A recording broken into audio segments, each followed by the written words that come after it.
ना शहाबुद्दीन साहब के हुए, ना मुसलमान के हुए, ना अपने यादव कम्युनिटी के लिए। एक तो पीए भी संजय यादव को लाना पड़ रहा है हरियाणा से। एक तो बिहार का कोई यादव तुम्हारे नहीं दिखा पढ़ा लिखा। तेजस्वी यादव का कहां गया ए टू जेड? हाँ, तुम्हारा तो वही मुसलमान खड़ा रहा जो चपरासी क्वार्टर से शीश महल पहुंचा दिया, जो गोपालगंज के रहने वाले को वहां का पटना का बिहार का मुख्यमंत्री माफिया भी चमचागिरी कर रहे हैं क्योंकि भाजपा सत्ता में है। कल दूसरी पार्टी का राजद सत्ता में थी, राजद की चमचागिरी कर रहे थे, जदयू की चमचागिरी कर रहे थे, मांझी जी मुख्यमंत्री बने उनकी चमचागिरी कर रहे थे। अरे उसूल कुछ है राजनीति में। सम्राट चौधरी साहब जो बोल रहे हैं, सम्राट चौधरी अपने राजनीतिक राजद से शुरू किए, मतलब में फिर चले गए जदयू, फिर मतलब में चले गए मांझी जी के साथ, फिर भाजपा के साथ, कल माले के साथ चले जाए, किसके साथ चले जाए? जो अपने जुबान का नहीं वो किसी का नहीं। अरे पगड़ी क्यों माने थे? 50 वीडियो है कि नीतीश जी का अस्तित्व खत्म कर देंगे, अस्तित्व खत्म कर देगा। एक बैरिस्टर असदुद्दीन ओवैसी साहब दिखा दिया नरेंद्र मोदी सरकार को, एक अख्तरुल इमान साहब ने दिखा दिया नीतीश सरकार को, इंशाअल्लाह ताला एमआईएम का कार्यकर्ता भी दिखा देगा प्रशासन को। नाथूराम गोडसे के जो शागिर्द अडवाणी जी को इन्होंने भारत रत्न दे दिया, जो जिन्ना के मजार पे फातिया पड़े, हिंदू मुसलमान में नफरत फैलाने वाला नाथूराम गोडसे के बाद कोई शख्स है उसका नाम लाल कृष्ण। भारत रत्न देने से नहीं होगा, भारत का रतन बनना पड़ेगा। अब शहाबुद्दीन साहब के परिवार को कोई पूछने वाला नहीं। सामाजिक कारकुन, पॉलिटिकल आदमी की हत्या, इससे बड़ा बिहार सरकार पे काला धब्बा नहीं हो सकता। सिवान गोपालगंज की जो धरती है उस पर लगातार जो है आपके कार्यकर्ता को टारगेट किया जा रहा है। ये तो बहुत मुकद्दस सरजमी है। डॉक्टर राजेंद्र प्रसाद हों, मजरूल हक साहब हों, अब्दुल गफूर साहब हों, ये तो बहुत मुकद्दस सरजमी है। यहाँ इस सरजमी पर ऐसी घटनाएं बहुत ही अफसोसनाक है। ये टोटल नीतीश जी का फेलियर है। जो प्रशासन की बात, लॉ एंड ऑर्डर की बात नीतीश जी करते हैं क्योंकि इनको पता ही नहीं है कि क्या कह रहे हैं। देख रहे हैं आजकल, कभी तो भाजपा में जाते हैं, कभी राजद में जाते हैं, भूल गए हैं। पता जनता है, ऐसा समीकरण बन गया कि जरूर 9वीं बार मुख्यमंत्री बन गए, लेकिन नीतीश जी अपना जो कमिटमेंट था, जो डिग्निटी था, उन्होंने इसकी श्रद्धांजलि दे दी है।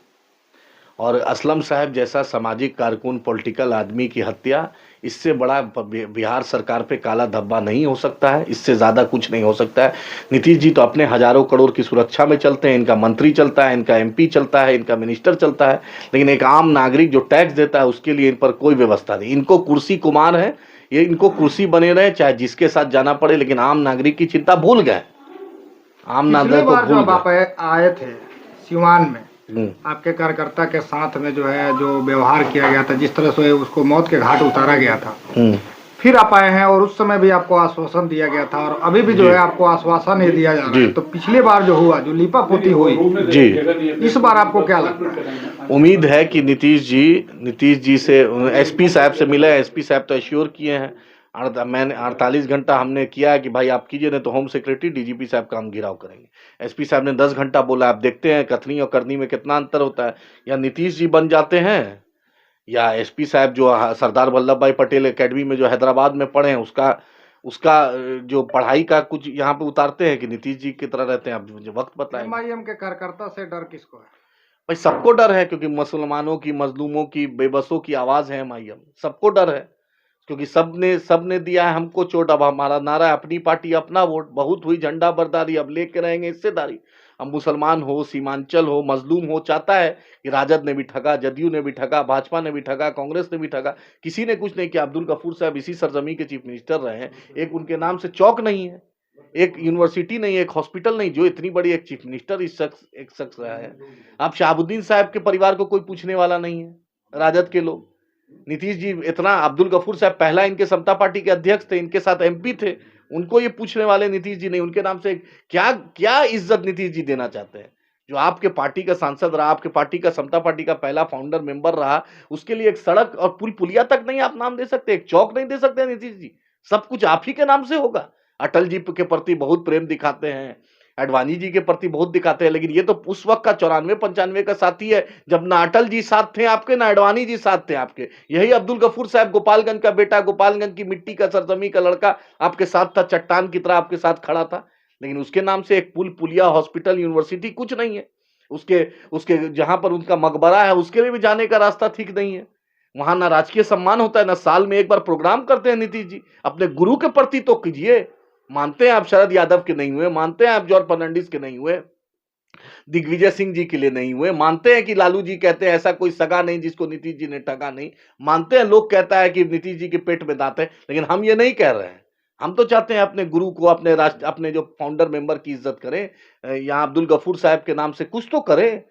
अरे आपको भी नाम तभी लोग याद रखेगा, ये भारत रत्न देने से नहीं होगा, भारत का रत्न बनना पड़ेगा। भारत रत्न साल में 3 ही लोग को दिया जा सकता है। नरेंद्र मोदी ने उसकी भी परवाह नहीं की। वोट के लिए इनको चौधरी चरण सिंह याद आ गए, जिसने हिंदू मुसलमान में नफरत की भारत में बीज बोई। नाथूराम गोडसे के जो शागिर्द अडवाणी जी को इन्होंने भारत रत्न दे दिया, जो जिन्ना के मजार पे फातिया पड़े। हिंदू मुसलमान में नफरत फैलाने वाला नाथूराम गोडसे के बाद कोई शख्स है, उसका नाम लाल कृष्ण अडवाणी है, जो हजारों मजलूमों की इनके यात्रा निकाला, हजारों मजलूमों की लाशें बिछी, यतीम हुआ लोग, अनाथ हुआ, विधवा हुई लोग, लेकिन इसी लड़की से अडवाणी जी को इन्होंने दे दिया। क्योंकि गुजरात दंगा में यही अडवाणी जी बचाए थे। अटल जी ने कहा था मोदी तुम राजधर्म निभाओ, लेकिन अडवाणी जी ने बचाया था, शायद वो था।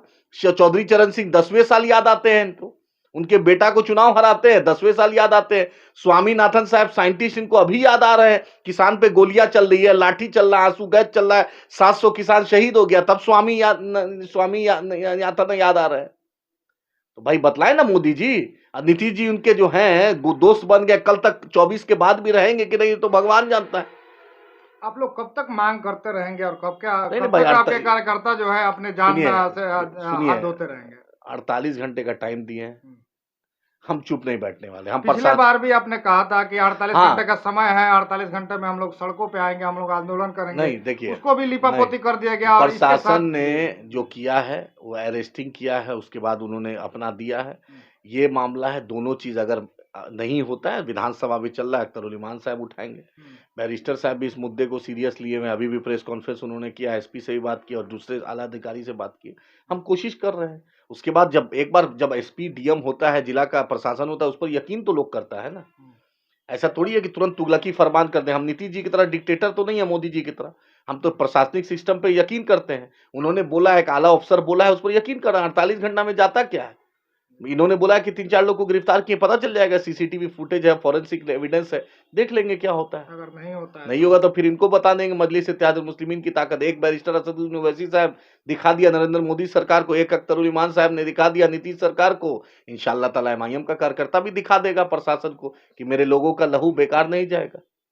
सम्राट चौधरी बोल रहे हैं कि अपराधी या तो अब नेपाल जाएंगे या नहीं तो गया में पिंडदान होगा। सम्राट चौधरी साहब जो बोल रहे हैं, सम्राट चौधरी अपने राजनीतिक राजद से शुरू किए, मतलब में फिर चले गए जदयू, फिर मतलब में चले गए मांझी जी के साथ, फिर भाजपा के साथ, कल माले के साथ चले जाए, किसके साथ चले जाए?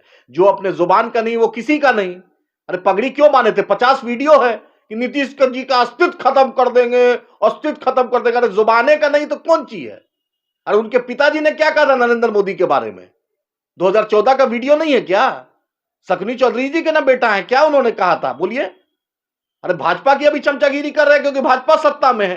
कल दूसरी पार्टी का राजद सत्ता में थी, राजद की चमचागिरी कर रहे थे, जदयू की चमचागिरी कर रहे थे, मांझी जी मुख्यमंत्री बने उनकी चमचागिरी कर रहे थे। अरे उसूल कुछ है राजनीति में कि सिर्फ चमचागिरी एक रास्ता है?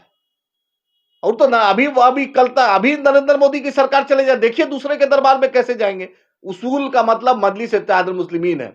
सब अपना अपना एमएलए को दरबार में बंद किया। वाहिद एमआईएम का एमएलए खुला घूम रहा था, जिसका नाम ईमान है, जिसमें ईमान है, उसका नाम अख्तर उल इमान साहब है, वो खुला घूम रहे थे। अरे काहे बंद किए थे अपना एमएलए लोग को?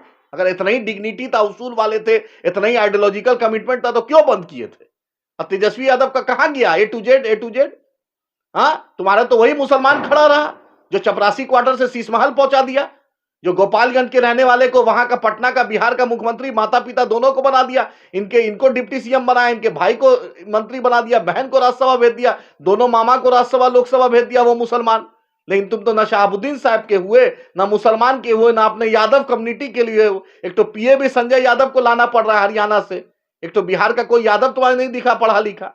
अब बाँ फैला रहे थे अहंकार पे। मुसलमानों के एक मुद्दे पे आज तक तेजस्वी नहीं बोले हैं, और मुसलमान जान दे के वोट दिया है इनको।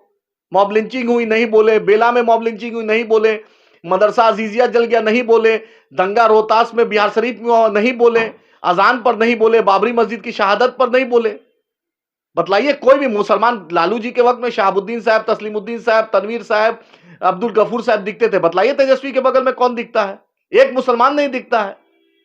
मुसलमानों से बेवफाई की दिखला दिया अल्लाह ताला ने। मेरा 4 एमएलए को तोड़े दिखला दिया कल इनको शक्ति प्रदर्शन में।